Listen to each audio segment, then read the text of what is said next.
Hello everyone, welcome back to another episode of the Darrell Brooks saga Greatest Moments.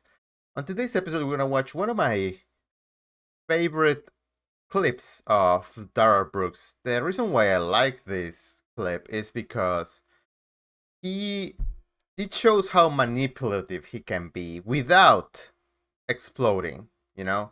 Like this is the it shows how he tries to manipulate the judge. So he gaslights her. So we're gonna watch that. But before that, I just say this is the next video. I promise to make another video for the second giveaway. So if you guys want to get a gift card, we're gonna select the winner on the 19th on my birthday. So be on the lookout for that. Also, tomorrow I'm gonna have a stream, a birthday stream, just so I can hang out with you guys. It's gonna be a long one. I'm gonna try to make it like 4 hours, like a marathon viewing. So if you guys can make it, that'll be great. All you gotta do is make a comment, leave a nice comment on the comment below, and that's it. Also, if you guys, someone asked me if they can give me a present, and that's not really necessary. But if you guys want to get a cup of coffee for your friend Jester, I have a link on the description below. Without that, let's get right into the video. That Mr. Brooks is back in the courtroom. I do want to make a further record that he still remains in his jail attire. Prior to the break, I did advise the captain and to let Mr. Brooks know that he certainly could take the opportunity during the lunch hour to put on street clothes. So it's his choice. He is here in the jail attire. He's at the table, continues to be masked. Welcome back, Mr. Brooks. They never asked me during the break because I had so much other stuff going on. I'm not sure. I'm not saying it was intentional on their part, but I was never asked. I just Like, look at that. He starts right off the bat saying something that can easily be verified. Like, he has stuff going on, so maybe he didn't hear, or maybe he didn't pay attention. He wasn't listening when they told him about it. want to make that clear for the record. Thank you. I appreciate that clarification. Nonetheless, I provided you with that opportunity, and here you are. Please be mindful, sir, that the right to be here can, of course, be lost if you engage in disruptful, discourteous behavior, if you interrupt the decorum and do not show respect for the judicial proceedings. You would, of course, be subject to removal and forfeiting your right to be present in this courtroom. All right, I'd like to bring the jury. Notice how he's rocking back and forth. Like, does he have to go to the bathroom or something? Because he keeps doing this all the time. Out, Mr. Brooks. I am still going through the preliminary jury instructions. I know you filed some objections. Those have been noted for the record, as I advised earlier this morning. Because I've approved of them, there should be no objections. You had ample opportunity to do that. So I'm instructing you at this point not to object, because I will consider whether that's being done for disruption. If you have an objection, write it down on a piece of paper, pass it to the bailiff, and I'll take it up outside the presence of the jury. And the thing is, he always was objecting to disrupt, like every time. Like I still remember like lines of questions between Detective Casey and Susan Opper, that he was objecting to every question, no matter what. Every question there was an objection, and the only, I think the only purpose was to annoy Susan Opper because he really hates her. So I'm clear. Are we talking about objections to strictly jury instructions or the filings that I filed on the 3rd? I'm not addressing those at this point, sir. I was just asking for clarification. I didn't know which one you She specifically said the jury instructions. were speaking on as far as the objections. I'm talking about objections during this court hearing to the court going through the preliminary jury instructions. Okay, I was just asking for clarification. Right, I'm not addressing any of those filings. I previously addressed those. It may not be to your satisfaction, but, Remember what you said, to be honest about those. and I'm not gonna repeat myself. So, the record speaks for itself. Your objections in those filings, to the extent, whatever they are noted. They're part of the record, and they will be available for you at a later point in time, should you be convicted and on appeal, to make whatever arguments that you need to or want to regarding those. But from my perspective, that is something I'm not going to take up any further. Good. And any attempt by you to do that, I will have to consider whether that's being done to disrupt the proceedings and not for legitimate reasons. My only reason for bringing it up was to make sure that they are offered into evidence. They don't need to be offered into evidence. You had your chance to submit stuff into evidence. You didn't do it. How he's trying to get evidence in, like after the proper trial is done. We're just reading instructions now. We're not at the evidentiary phase. They're Yeah. part of the record. They've been received. So at this point, there's no evidence to be taken. We're not at that stage of the proceedings. So you will have an opportunity after the state presents their case in chief, and they rest, to then present your case and to present evidence that's relevant to the issues before the court and the jury. So I'm not going to go through any further on what that means. That would be for me to provide you with an explanation of the law or And she came awful close a lot of times to give him actual advice, like to tell him what to do. Like he toed the line, but yeah, she cannot tell him what to do. procedure, but I expect you to not bring that up at this point in time or going forward. I don't understand, though, Your Honor. So Mr. Brooks, I've already addressed them. I'm going to bring the jury out. Please do not disrupt as the jury comes in and as I complete reading the preliminary instructions. I am, just for reference for everyone, I've read through 44 pages of 69, and so I still have a ways to go.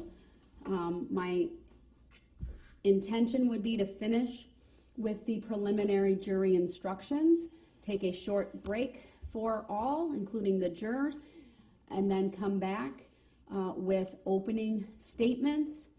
And you have a choice, sir, at that point, whether you want to give one, but the state goes first because they obviously have the burden of proof, and then you would have an opportunity to give an opening statement as well. But that's my plan, at least for the afternoon. I would like to go back over there, Your Honor.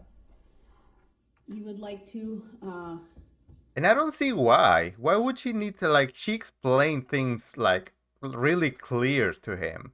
Like all his questions were answered. So why does he need to? Why doesn't he want to be in the courtroom? you're asking that to voluntarily be taken to that courtroom. I'm trying to seek to understand how the testimony evidence that was given could be Mr. considered Brooks, I've already evidence. dealt with that. I'm not going to deal with it. If you want to go to that court, If you're talking about the things that you wrote, those are hearsay unless you testify. If you want to testify, go ahead, get on the stand, and you can submit all your papers, but I don't think you want to do that. courtroom, are you waiving your right to be present right now? Can I at least raise the issue of subject matter jurisdiction? That's still No, has there's to be- no lawful You already raised that. motion before the court. You may not.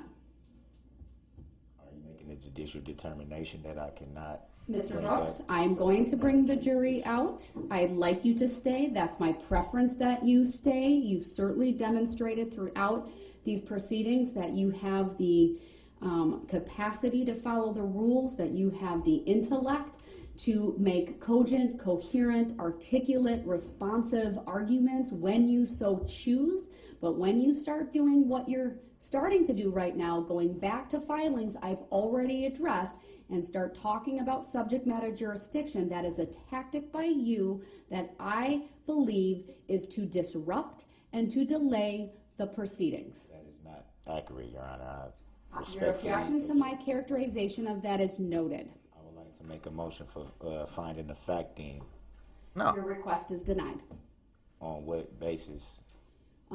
Your request is denied, sir. She doesn't have to give you an explanation. I think that's the thing that he never gets during this trial, is that the judge can do whatever she wants. Basically, like, she can straight up just be like, you know what, you're gonna go to jail and I'm gonna continue with this trial.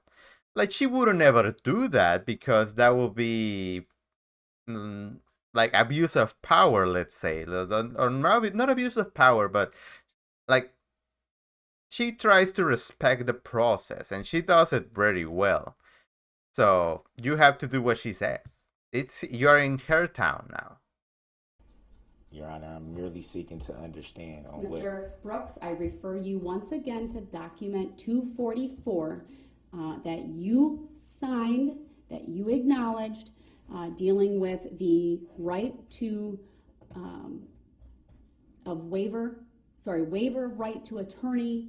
We went through all of the advantages, the disadvantages. You were advised of things, including the charges that you face, the penalties that go along with them. We discussed the difficulty of representing yourself. You made a deliberate choice to waive your right to an attorney, which this court honored and granted. And you, Mr. Brooks, don't interrupt me. Okay, now that's at least the second time. So don't interrupt me. I'm going to continue with these proceedings. Even like, he wants his doodles that he made during to the contract of him the waiver of his attorney to be acknowledged. He wants her to be like, you know what, I wrote I don't understand on that paper. But before that, in that same paper, it says you cannot alter anything on this. So which one you think it applies first? The printed instructions that were on the page, or the doodles that you make to the page? Common sense, dude. Even though you're mild-mannered, even though you're speaking in a soft tone of voice, the conduct still has the same effect. And that's to disrupt, to delay, and to show disrespect for the court proceedings. It is not. It is. Mr. Brooks, please, I'm not going to force you to sit down. You're welcome to sit down, but I am instructing the jury to come out. You, at your peril, run the risk of me admonishing you in front of them at this point. I don't want to do that, sir. I'm seeking to merely understand. Sir, I cannot give you legal advice. I cannot give you the And look at that. He's trying to, like, I don't even know why he's doing this. Like, I will understand if the jury was out there and he was trying to come off as this mild-mannered, I don't understand, you are just avoiding me, but they're not. So why is he doing this act? It doesn't have any purpose. understanding that you want. All right? Asking for legal advice. I cannot explain court procedures or the law to you. So with that, Mr. Brooks, that's another interruption. You keep going. Stop. Stop. I'm seeking merely to understand, Your Honor. I don't understand the nature and cause of the charges. Mr. Brooks, I've already dealt with these. Bring up the subject matter Mr. Brooks, jurisdiction. if you keep interrupting me, then you will forfeit your right to be present, because you're showing through your conduct that you will not follow the most simplest rule of civility in a courtroom, and that's by not interrupting. You continue to interrupt. It's been a couple of minutes since we've been on the record. 9 minutes. We're almost 10 minutes after she started, and he's just rambling. And there's been a number of times you've already interrupted me. You claiming to not understand and you wanting to discuss subject matter jurisdiction, do not. It's just a tactic by you. The fact that you are doing that demonstrates to me that you came back over here, right, with absolutely no intention of following the rules. Actions speak louder than words, Brooks. Actions speak louder than the words. And what you do when you come back shows that you don't want to move on. That's what you want to say. That's your assessment is not accurate. Well, my assessment will stand on the record, sir. It's based on my observations. And So at this point, Mr. Brooks, I respectfully object stop to that. interrupting me, please. I merely Stop just seek to interrupting me, understand. sir. I'm not. I was If in the you middle have of an saying objection, write it down. something. I thought that applied to me being. It's from applying right another- now since you keep interrupting me while So I'm talking. what is the purpose of me being present if I'm not able to ask simple questions that I do not understand? Because it's not her job to make you understand. Your lawyers, the two lawyers that you had before, their job was to make you understand what was going on. They studied, they worked in this for a long time, and they had the opportunity to represent you and tell you what was going on. But you fired them. You were like, it doesn't make me flinch one bit to go against 3 seasoned lawyers. So now the consequences of my actions are coming back to me. Yeah. I'm Mr. just Brooks, seeking. I've been I'm not more asking for than legal patient advice. with you. And the issues that you keep trying to raise every time we're in here are not issues I'm going to raise at this juncture or address at this juncture in the proceedings. Is there All right? a reason I'm why? not giving you advice. I'm not The explaining reason why is that she already addressed all of that. the law. I don't need to do any of that, sir. All right? You filed what you needed to file. I've addressed every single filing on the record. It may not be to your satisfaction, That's inaccurate. but I have addressed them. That's All inaccurate. right? Wow, she's telling her, like, she's giving her a factual datum. Like, I already addressed everything that you filed so far, and he's like, that's inaccurate. What else was missing? Right? Your Honor. Some of your With all filings, respect. sir, you're interrupting me yet again because you're not letting me finish with my explanation. Some of your filings do not require a specific line-by-line response by the court. I've addressed them in the way that I believe the law requires me to do. Again, that may not be to your satisfaction, and that is simply the way that it's going to be. It doesn't But have we are anything- continuing on with the reading of jury instructions. It's important. They're going to come in, and it will be up to you whether you can demonstrate respect and courtesy, not only for these proceedings, but for the jurors that have been selected to hear this case.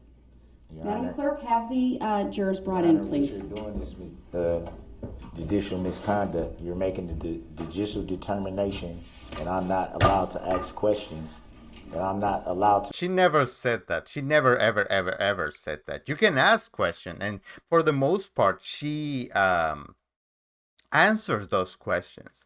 But right now is not the time to ask anything. Like, she's just reading the instructions that she's gonna use on the trial. So why are you talking right now? We are not nothing needs to be done right now. You just gotta sit and listen. To question Your Honor, which is my right. I've merely brought up subject matter jurisdiction because it has merit. I've merely tried to seek to understand the proceedings that I do not understand. You're rushing me to judgment by constantly removing me from the court when I. You asked to be out there. You just asked to be brought back to the other courtroom. So you want to go there. should be present for all proceedings and I should be able to understand, which I do not. Once again, I do not understand the charges, the nature of the charges against me. I do not understand why Your Honor will not answer mere questions that would give me clarification on understanding. I'm not attempting. Because it's not her job to answer your questions about it. Her job is to judge the trial. She's not your employee. Purposely to be disruptive, disrespectful in any manner. But if I don't understand something, it benefits me to ask so that I can have clarity. The waiver that you speak of with the attorney. Here we go, bringing back all issues. I gave the right the waiver back in the way that I felt that it should be altered, and you said so yourself on the record that the word understanding was taken off of that paperwork that I sent back to you. That should have let you know right there further that I did not understand the proceedings, and that was some of the issues that I'm bringing up now. It's merely just clarification, Your Honor. I don't understand what is going on. It's not to be disrespectful. It is not Mr. to Brooks, prolong the proceedings. do you understand when I tell you not to interrupt me? Like that. There. Simple questions. Like this simple question is gonna make you realize what Darrell Brooks is trying to do right now. Like, do you understand what is saying do not interrupt me when I'm talking? Let's see his answer. Do you understand when I tell you need to follow the rules of decorum? I believe you do. Please sit down. The jury's coming in. Like the disingenuous answer of I don't understand to a simple question. It's like, do you understand what it means to be quiet when I talk? And he's like, no. That there shows you the tactic that he's doing, the manipulation, and no matter how long he claims that the judge is against him, this simple question shows his true colors. I still would like to ask questions, Your Honor. Stop talking. We are proceeding with the continued advisement to the jury of these preliminary jury instructions. Do not interrupt me. The record should reflect that the jurors are entering the courtroom. Your Honor, with all due respect, Mr. Brooks, stop talking. It's not appropriate at this point in time. You'll have opportunity later to raise other issues, but the issues that you seek to engage with this court are issues I've already addressed. You have not. You have not shown proof. Mr. Brooks, the jury is in the courtroom. I understand that, You Your Honor. continue to talk despite being told to sit down and to pay respect to this court, to these jurors, to the process. It is my right to stand or to sit, Your Honor. It's my right. Mr. I'm Brooks, merely you exercising can my stand. right. You need to be quiet. Thank Your you. Honor, Your Mr. Honor. Brooks, please stop. I'm going to Like, how hard is just to not talk for 5 seconds? continue with the instructions. If you interrupt me, you will run the risk of being taken to the courtroom next door. I'm seeking to understand, Your Honor. Mr. Brooks, final warning. Final. Let's go. Seeking to understand, Your Honor. It must be some clarification. Mr. Brooks, I want you here. I want to be here. Stop interrupting me. You were quiet. I didn't. Mr. Brooks, stop talking so I can read through the instructions. Your Honor, Ladies and gentlemen of the you jury, can I'm going move to me to the other continue thing. with the jury instructions. And then he's gonna go out to the other courtroom because it's not. There's no use of him being here. Shout out to Fox, by the way, for the video. But yeah, there's no reason for him to be there. Like, he should have stayed in the other courtroom all this time. Like, she's just reading. There's no input needed from him, so just remove him, mute him, and that's it. Alright guys, thank you guys for watching. Remember to leave a comment on the description so you can get the gift card. And I'll see you guys in the next video. Have a great day. Bye-bye.